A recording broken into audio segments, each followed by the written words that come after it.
कहाँ से शुरू करी है आपने जर्नी पढ़ाने की? 2013-14 के आसपास। ज्यादा अच्छा क्या लगता है, टैक्स है? Tax law, tax is my love, मेरा जीवन है टैक्स, सब कुछ टैक्स है।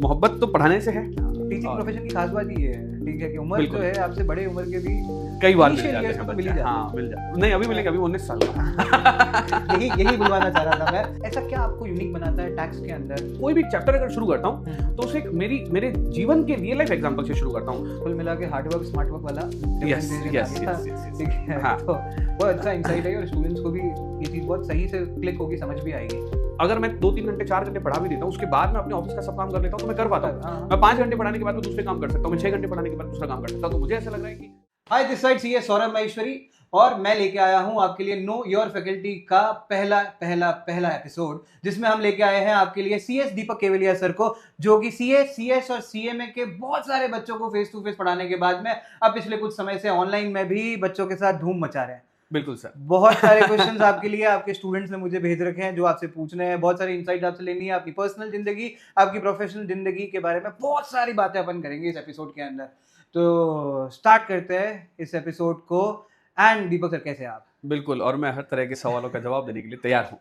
कैसा लग रहा है सर? बहुत बढ़िया। तो स्टार्ट करते हैं अपन। Yes sir. तो देखो, बड़ी वर्सेटाइल जीवन है अभी। सीए, सीएस और सीएमए तीनों लेवल पर जोधपुर में मैं अभी फेस टू फेस में एक ही सब्जेक्ट फाउंडेशन या सीएसईटी या सीएमए फाउंडेशन में इकोनॉमिक सब्जेक्ट ले रहा हूँ। Okay.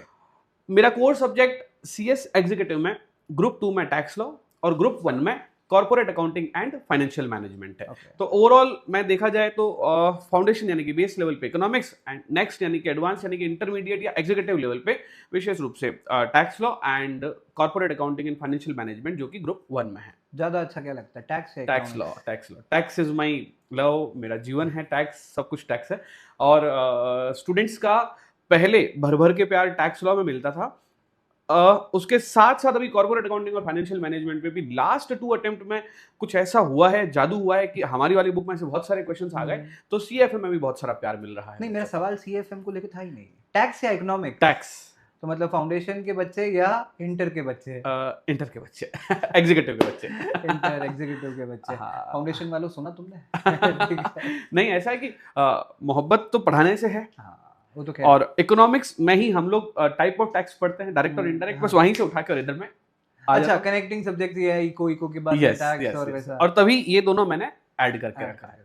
ओके, बिल्कुल सर, बिल्कुल। कहाँ से शुरू करी है अपने जर्नी पढ़ाने की और कहाँ से लेके यहाँ तक जब आप आए हैं, इस पूरे एक्सपीरियंस को आप कैसे डिस्क्राइब करना चाहोगे? 2013-14 के आसपास लगभग कोई 12-15 स्टूडेंट्स जो थे उनको इनडायरेक्ट टैक्स में वैट और सर्विस टैक्स पढ़ना था। अच्छा। और कुछ मिलने वाले थे, दोस्त थे, इतने उन पुराने सबको ऐसे? पढ़ाना था। बिल्कुल।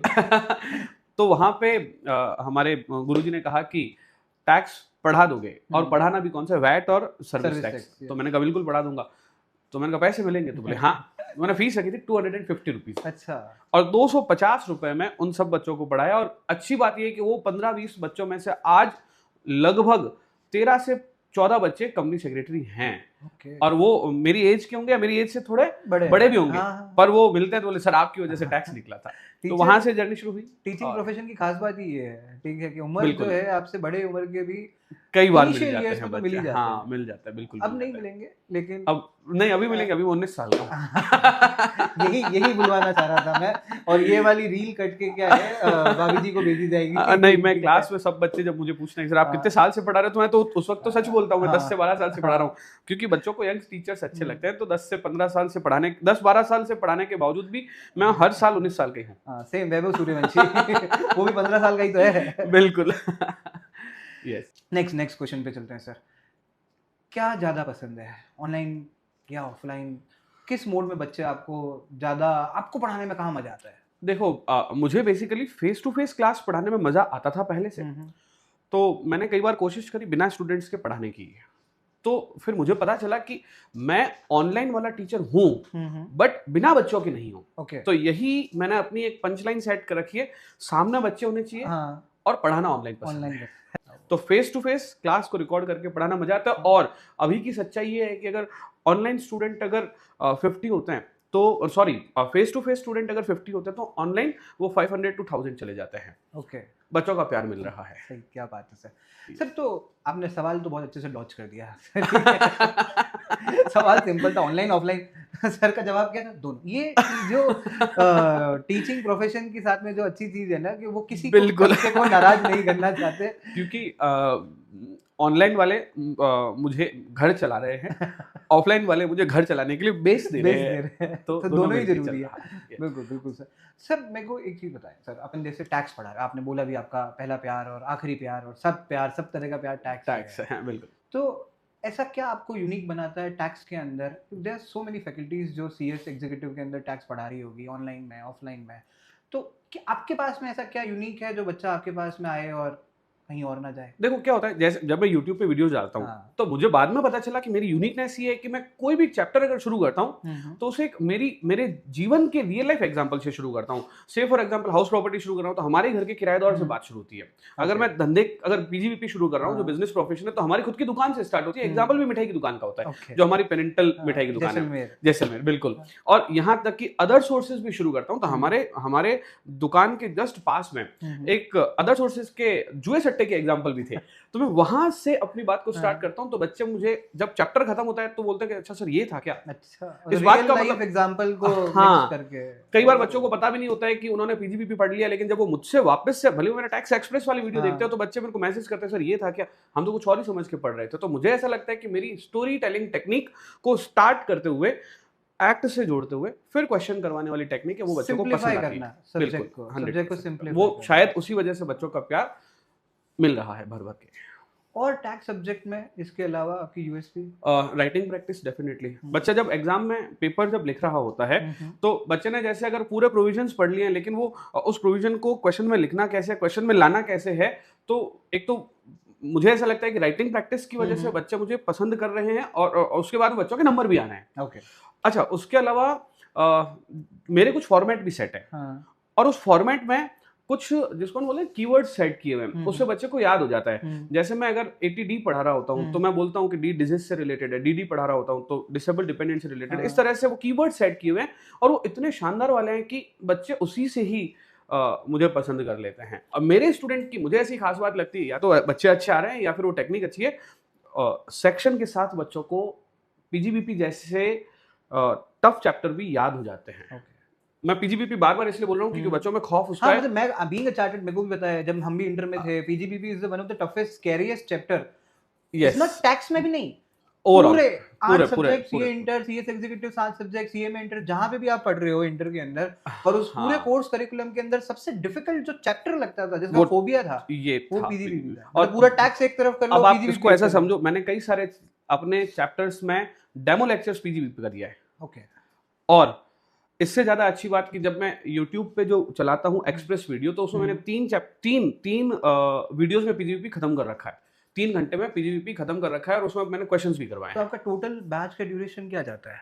100 से 120 घंटे, जो कि बहुत कम है, लेकिन फिर भी बच्चों का पासिंग परसेंटेज बहुत अच्छा है।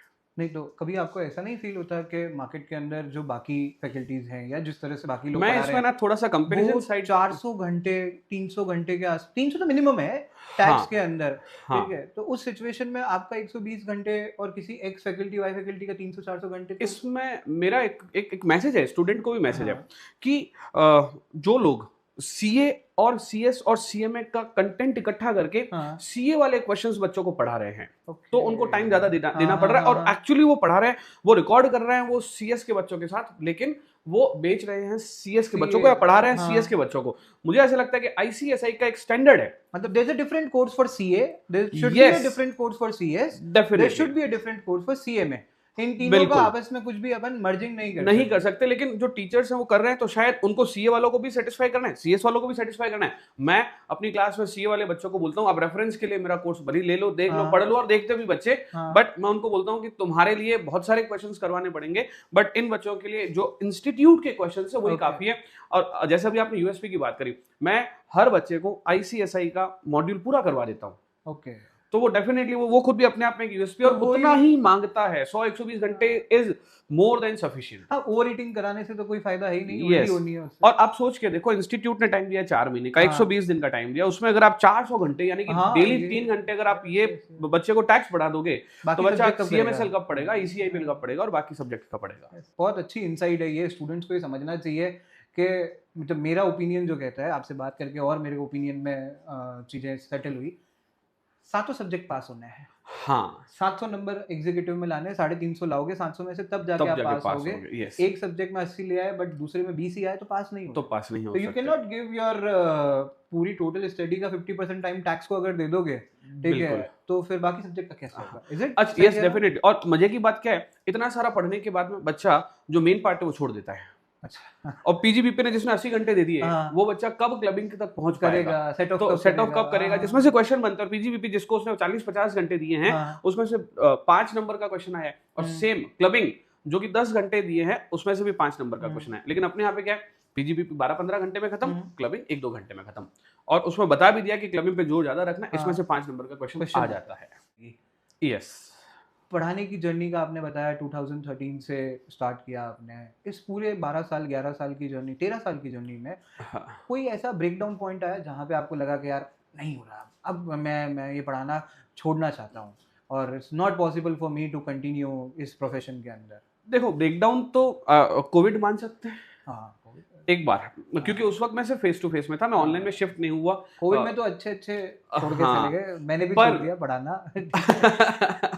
तो बिल्कुल सर, कोविड एक ऐसा था टाइम जब मुझे ऐसा लगा कि अब मुझे टीचिंग से शिफ्ट होना चाहिए, क्योंकि जैसे ही कोविड धीरे धीरे जाने लगा, और क्योंकि क्या होता है ना, हर व्यक्ति का ना एक खुराक होती है। तो मेरे जैसे, शायद मेरे जैसे लोगों की खुराक है पढ़ाना। अगर मैं 2-3 घंटे 4 घंटे पढ़ा भी देता हूँ, उसके बाद मैं अपने ऑफिस का सब काम कर लेता हूँ, तो मैं कर पाता हूँ। मैं 5 घंटे पढ़ाने के बाद में दूसरे काम कर सकता हूँ, मैं 6 घंटे पढ़ाने के बाद दूसरा काम कर सकता हूँ। तो मुझे ऐसा लग रहा है कि I am passionate about teaching. तो जब तक स्वास्थ्य, शरीर और बच्चे साथ हैं तो पढ़ाते रहना चाहिए। क्या बात है सर, ठीक है। हाँ। कोई ऐसा इंसिडेंट स्टूडेंट के साथ आपका रहा होगा, ठीक है, जो कि आप याद करना चाहे कि यार ये ऐसा इंसिडेंट ऐसा हो गया जिसमें बहुत ज़्यादा प्राउड फील हुआ कि यार टीचर, बीइंग अ टीचर, ये प्राउडेस्ट मोमेंट था मेरे इस पूरे करियर के अंदर? एक फलोदी से एक स्टूडेंट के मदर फादर साथ में आए थे और बोले कि पैसे नहीं है तो पढ़ा दोगे इनको, तो मतलब ठीक है पढ़ा देंगे। और कई बार ऐसा होता है हर बैच में एक दो स्टूडेंट, कई ज़्यादा भी होते हैं कई बार, तो मैंने कहा पढ़ा देंगे। उनको पढ़ाया, उनकी बच्ची अच्छे नंबर लाई, अच्छे नंबर ला के पास भी हो गई, फिर सीएस भी बन गई। तो उनकी माताजी और पिताजी का मेरे पास कॉल आया और मुझे ये बात पता चल रही थी कि वो मम्मी और पापा दोनों जो ना रोते रोते बात कर रहे हैं मेरे से, और मुझे ऐसा बोल रहे हैं कि ना सब आप ही हो, आपकी वजह से सब कुछ हुआ। दैट मोमेंट वाज लाइक कि हाँ, अपना जीवन सफल।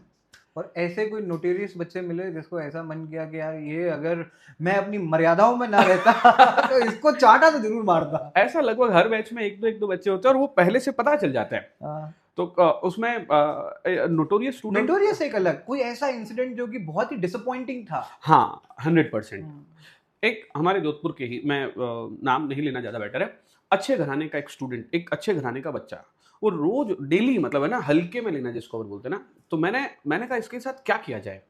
तो उस दिन उसकी जो फीस थी उसका फुल अमाउंट में जेब में लेके बैठा और उसको मैंने खड़ा किया। मैंने कहा देख ऐसा है कि अब के अगर तूने नाटक किए तो तुम को रवाना कर दूंगा।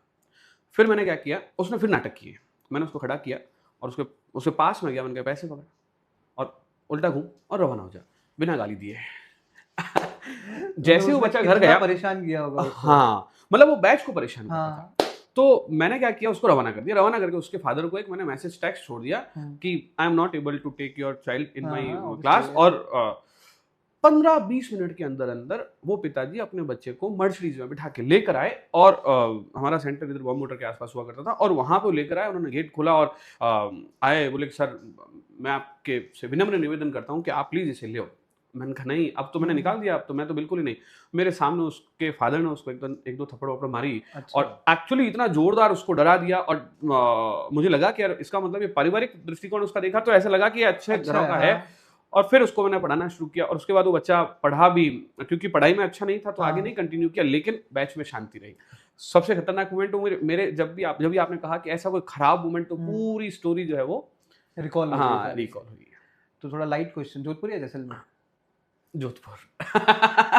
जब तक पढ़ाने की श्रद्धा है हाँ, तब तक हाँ। जोधपुर। तो ये वाली रील काट के शायद आपके पापा जी को भेजनी हाँ, पड़ेगी। पापा भी मुझे कई बार बोलते हैं हम्म, कि जोधपुर भविष्य कहाँ पे, जोधपुर या जैसलमेर। मैंने कहा जब तक पढ़ा पा रहा हूँ, जब तक जोधपुर, जोधपुर। पढ़ाना बंद करना, धंधे में आएंगे तब हाँ, जैसलमेर। मतलब जब भी रिटायरमेंट लेना होगा तब अपने गांव जाएंगे वापस। बिल्कुल।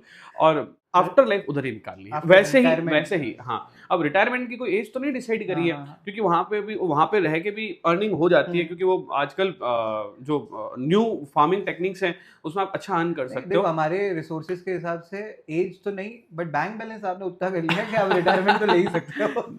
अभी थोड़ा सा बाकी है। थोड़ा बाकी है, तो वो तो इकोनॉमिक्स में एक प्रॉब्लम, इकोनॉमिक्स में ना वांट्स आर ऑलवेज हाँ। अनलिमिटेड। हाँ, वो तो तो खैर, इस वजह से रिटायरमेंट की शायद तक जाने में अभी समस्या है। पर इतना तो कर ही लिया है, इतना तो हमारे गुप्त सूत्रों से हमारे पास जो समाचार है। एक बार 5-6 साल और पढ़ा देते हैं। नहीं नहीं नहीं, बिल्कुल सही। हाँ, इस संख्या को, जो स्टूडेंट का आंकड़ा हमने 4 डिजिट तक रखा था, उसको 5 डिजिट तक क्रॉस कर देते, उसके बाद बस ठीक रहेगा।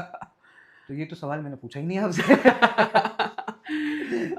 तो ये 4 डिजिट 5 डिजिट बोल के आपने, वो स्टूडेंट नहीं होता है जिनको ऐसा इच्छा होती है कि अरे ये अपन भी करते थे ना, कैलकुलेशन करते थे, सर क्लास में बैठे हैं, जिस भी क्लास में गए, हाँ, इनकी 10,000 फीस है, इतने बच्चे हैं, ये कैलकुलेशन और ये सब करते थे। तो आज भी क्लास में ऐसा ही मूवमेंट हुआ। हाँ। एक स्टूडेंट ने मुझे पूछा कि सर आप दिन भर में कितने बैचेस ले लेते हो, और ऐसा करके वो कैलकुलेटर चलाना शुरू कर दिया। मैंने कहा सुन मेरी बात, अभी बंद कर, नजर नहीं लगनी चाहिए बस।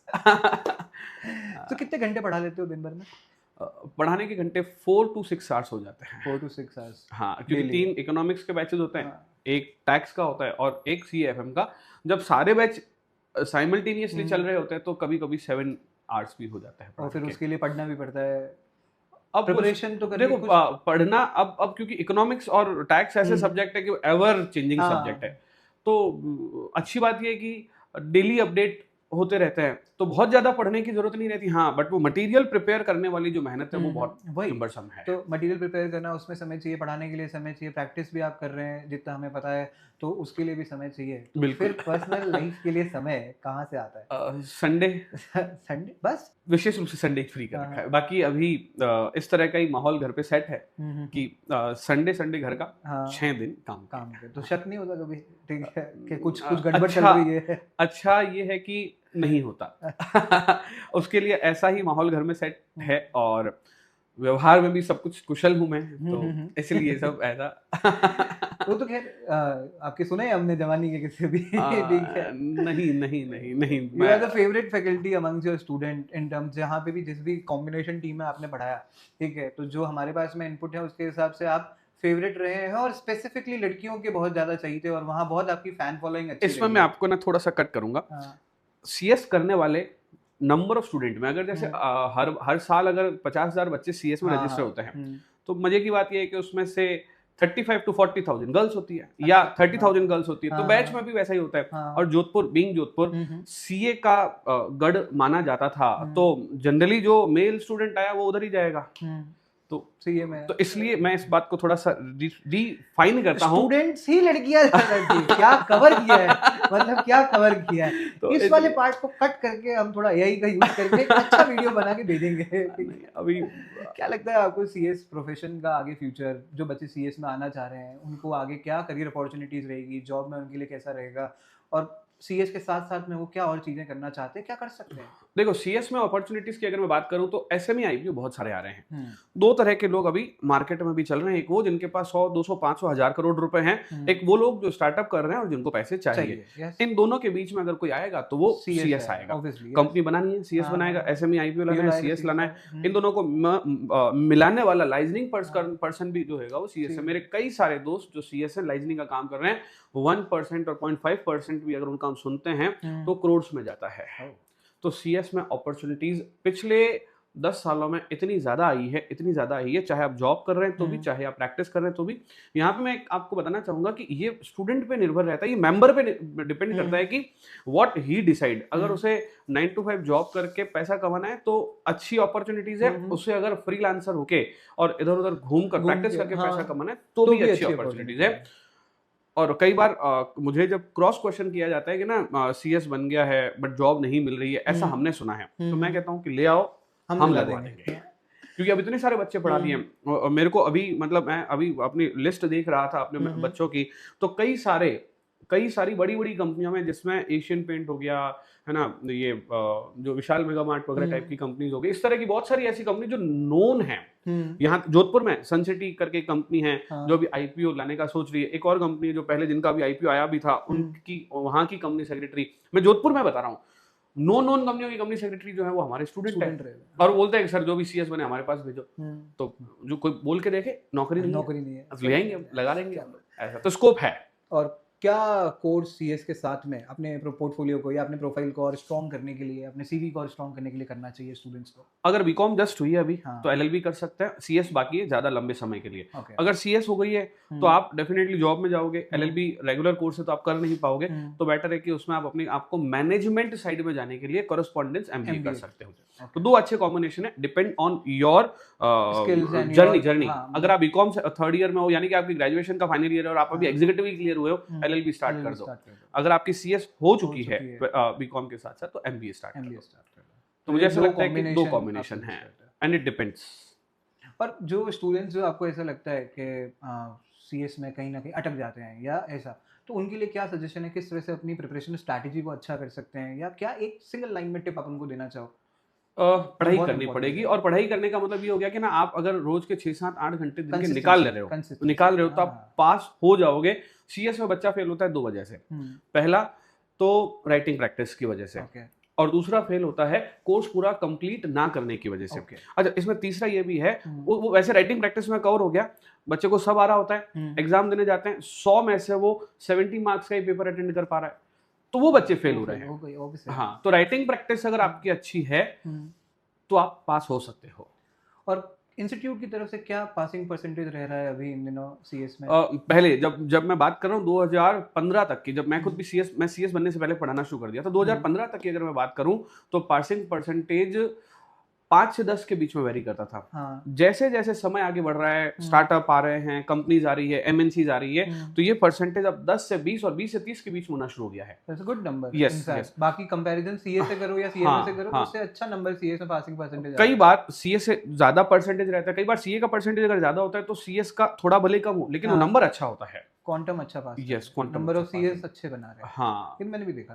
ठीक है, क्योंकि डिमांड काफी सारी है जो मुझे लगता है। यस, हाँ। और अभी इंस्टीट्यूट के हमारे दोनों प्रेसिडेंट ने, जो भी अभी रिसेंट प्रेसिडेंट थे, पहले वाले मतलब इनसे पहले वाले धनंजय शुक्ला सर थे, उससे पहले जो प्रेसिडेंट सर थे, मैं नाम एकदम साउथ इंडियन है, उनका नाम याद नहीं आ रहा एग्जैक्टली मुझे, उन दोनों ने कहा था कि आने वाले सालों में सीएस की डिमांड बढ़ रही है, 2047 तक हमें इस नंबर का सीएस चाहिए, इसलिए पासिंग परसेंटेज हम बढ़ाने की कोशिश करेंगे। और कर भी रहे हैं, चाहे वो पेपर को इजी करके हो या फिर आईसीएसआई की मॉडरेशन पॉलिसी उसके तहत हो, बट नंबर ऑफ स्टूडेंट पास हो रहे हैं। आपने सीएस किया, उसके अलावा साइड बाय साइड और क्या प्रोफेशनल डिग्री या कहाँ पे आपने? मैंने एमकॉम किया, सीएस के साथ साथ एमकॉम की, सीएस के साथ और बाद में एमकॉम किया। तो मैं पहले थोड़ा अच्छा स्टूडेंट नहीं था, बहुत कम नंबरों से पास होने वाला, जिसको हम बोलते हैं मारवाड़ी में ठोठ बच्चा था मैं, है ना। In English we can say I was not so intelligent, not mediocre level का भी, मैं डफर टाइप का स्टूडेंट ही था। लेकिन बाद में जागृत हुआ, तो ग्रेजुएशन तक तो मैंने कुछ नहीं किया। When I was doing graduation I was doing BCom only. फिर मैंने सीएस स्टार्ट किया, सीएस किया, फिर मेरे को लगा कि एलएलबी कर लेना चाहिए, तो एलएलबी किया। फिर मुझे लगा अकाउंट्स में कुछ कर लेना चाहिए, तो एमकॉम भी अकाउंट्स में करी। तो इस तरह से सीएस, एलएलबी, अकाउंट्स और एमकॉम। एकेडमिक अच्छा स्ट्रांग अपने पास बाद में हो गया। ठीक है। तो इफ नॉट टीचिंग तो क्या करते हैं? बिजनेस, मिठाई की दुकान या और कुछ? मिठाई की दुकान प्लस एग्रीकल्चर, फार्मिंग। अच्छा, फार्मिंग। मेरे को फार्मिंग का शौक है। अच्छा। अभी भी एट प्रेजेंट भी मैं फार्मिंग करता हूँ। हमारी जो ट्रेडिशनल फार्मिंग की जो काम होता है वहाँ पे मैं काम करता भी हूँ, मैं जाता भी हूँ। और मैं जितनी बार जैसलमेर जाता हूँ उतनी बार मैं एक बार चक्कर लगा के आता हूँ। हमारे फादर जो है बहुत एक्सपर्ट है इस मामले में, वो फसल को, जीरे को वगैरह को देख कर सब पता लगा देते क्या है। टीचिंग से भी पढ़ाना है, फार्मिंग से भी पढ़ाना है, मिठाई की दुकान से भी पैसा कमाना है। टीचिंग से पैसा कमाएंगे, फार्मिंग से कमाएंगे, मिठाई, सब जगह से, सब जगह, मतलब वो क्या है, सब जगह से पैसा आना चाहिए। और फिर भी रिटायरमेंट जितना झूठ बोलते हैं। 5 डिजिट जो आपने मेरे को बोला ना कि 5 डिजिट करना है, जब मेरे को समझ में आ गया कि कितना रिटायर, हाँ ऑब्वियसली रिटायरमेंट के लिए। और नहीं, महंगाई भी बहुत है, 5 डिजिट तक तो यहाँ 5 डिजिट इनकम की बात नहीं हो रही है, यहाँ 5 डिजिट स्टूडेंट्स की बात हो रही है, और वो भी एनुअल। ठीक है। All the very best sir, and I hope आप उस नंबर तक बहुत जल्दी अचीव करें। ठीक है, और हमें देख के बहुत अच्छा लगेगा। एंड नो मैं आपके बहुत सारे स्टूडेंट्स से मैंने बात किया और वो बहुत सारी तारीफ करते हैं आपकी टीचिंग स्किल्स को लेके, आपके टीचिंग में पैशन को लेके, टैक्टिक को लेके, कंसिस्टेंसी को लेके, ठीक है, कि रोज आना है, रोज पढ़ाना है और विदाउट ब्रेक और उसको खींचते ही जाना है। तो वही है टीचर की पहचान।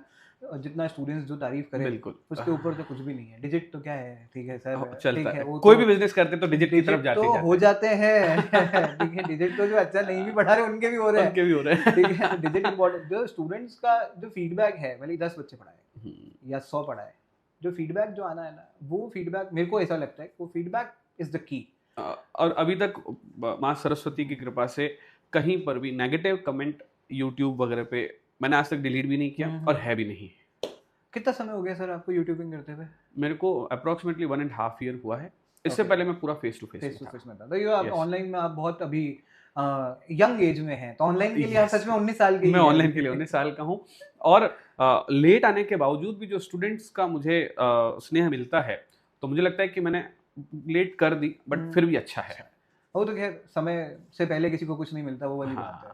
कभी ऐसा मौका मिला दूसरे शहर में जाके और कुछ रिवीजन क्लास प्लान करने का, पुणे में, इंदौर में, दिल्ली में, कहीं पे? ना किया मैंने पढ़ा है। मैं गुजरात के अहमदाबाद शहर में मैं पढ़ा के आया हूँ। रीनोन इंस्टीट्यूट में मैं पढ़ा के आया हूँ। बेंगलोर में मैं लगातार 4 साल तक 10 घंटे पर डे पर सब्जेक्ट ऐसा करके मैं पढ़ा के आया हूँ। मैं 10 घंटे में जाता, सुबह 8 से लेकर शाम को 6 बजे तक के बीच में 8 घंटे, 9 घंटे, 10 घंटे डेली हम लोग क्लासेस लेते एक ही सब्जेक्ट की और इस तरह से 80 to 100 आवर्स में मैं पढ़ा के आया हूँ। 2020 तक गया, उसके बाद में फिर क्योंकि यहाँ पर इतना सारा काम होता है तो हम लोग 10 दिन का छुट्टियां नहीं कर सकते। ऐसा कोई प्लान सिंगल डे का कोई बैच कहीं पे, 2 डेज बैच? हाँ, अब ऑनलाइन में आने के बाद में मैं ऐसा प्लान कर रहा हूँ कि 2 दिन में अभी क्या कॉम्बिनेशन है आपके पास में, क्या टीम है आपकी और किस तरह से काम कर रहा है? ग्रुप 2 में हमारे पास में एक मैं हूँ, मेरे साथ में एक जसप्रीत धंजल मैम है, she belongs to Patiala and Shailesh Burani sir हैं, वो he is also company secretary, he is from Jodhpur only. और हम तीनों मिलके ग्रुप 1 और ग्रुप 2 के सारे सब्जेक्ट्स पढ़ा रहे हैं। And what about EET? EET में हमारे पास में एक और टीम मेंबर हैं, CS Pragya Maheshwari, she is taking one of subject I think communication and Rashid Khan sir हैं जो मेरे से काफ़ी सालों से जुड़े हुए हैं and he is also having more than 20 years of experience, वो अकाउंट्स ले रहे हैं। और इस तरह से सीएसईटी में हम लोग सेम, मैं, जसप्रीत मैम, शैलेश बुरानी सर, प्रज्ञा मैम और राशिद खान सर। पूरी बहुत अच्छी बड़ी टीम और सब प्रोफेशनल, ईईटी भी कंप्लीट और एग्जीक्यूटिव प्रोफेशनल कब स्टार्ट कर रहे हो? अब उसका नंबर है अगला नंबर प्रोफेशनल का है। तो कुल मिला के सीएस के लिए सब कुछ आप जो है under one platform, yes, under one platform. फिर बहुत ही मतलब अच्छा चीज है ये कि सीएस का सारा कुछ एक ही जगह सेटल होता है। बिल्कुल बिल्कुल, जितना पैसा मार्केटिंग के लिए दिया था उतना कर दिया है। जो यही हंसी मजाक है, बैठे हैं साथ, बिल्कुल बिल्कुल से बात कर रहे हैं। Thank you so much Deepak sir, ठीक है, अपना समय निकालने के लिए। It was nice having you. और पहले एपिसोड में अगर दीपक सर जैसी शख्सियत मिल जाए तो क्या बात है। इसी तरह के और भी बहुत सारी फैकल्टीज को हम आपके लिए लेके आएंगे और इस पूरी एपिसोड के अंदर, नो योर फैकल्टीज के इस पूरे सीजन के अंदर आपकी बहुत सारी प्यारी फैकल्टीज, बहुत सारी अच्छी फैकल्टीज के बारे में बहुत सारा इंसाइट लेके मैं लेके आऊंगा। CS Saurabh Maheshwari signing off this side. Thank you so much, tata bye bye.